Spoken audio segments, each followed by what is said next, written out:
Fujifilm XF10 was the first camera that I've owned in a long time to re-spark my love for photography. Not because it was a particularly amazing camera, it was a good camera, but it was a camera that was small enough that you could always keep it with you. Therefore, it was a camera that I always kept with me. It's a small, compact, stealth black point-and-shoot digital camera, and when you think point-and-shoot, you usually think, oh, auto settings, JPEG, Facebook, instant, smartphone, words like that, you know. But the camera is more than that.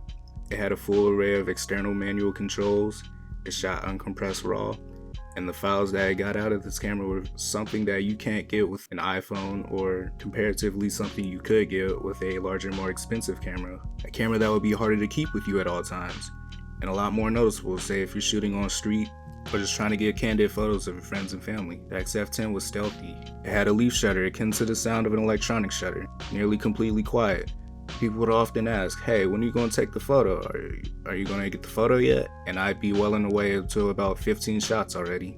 The camera also contained a built-in flash, which I loved about cheap starting cameras. I could shoot directly into the sun with it and still have my subjects properly exposed. And it had the ability to fill in shadows, so I didn't have any harsh light. Whenever I left the house, the XF10 was right there with me. This is a wonderful yet odd point in time for digital photography. People always say, hey, you know, the latest phone can shoot near dark, or it can do all this post-processing. That just gets rid of the fun for me.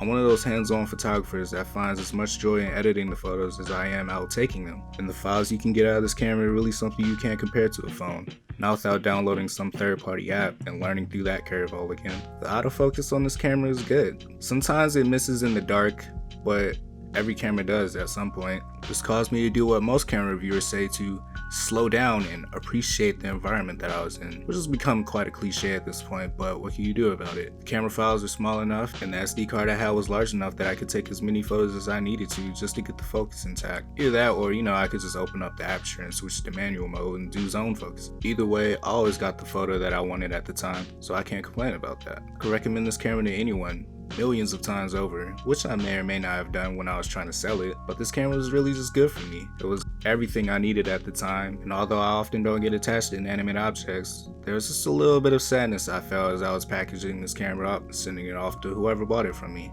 Maybe it was all the memories I've captured with it. Luckily, I got the photos to keep everything safe in my mind.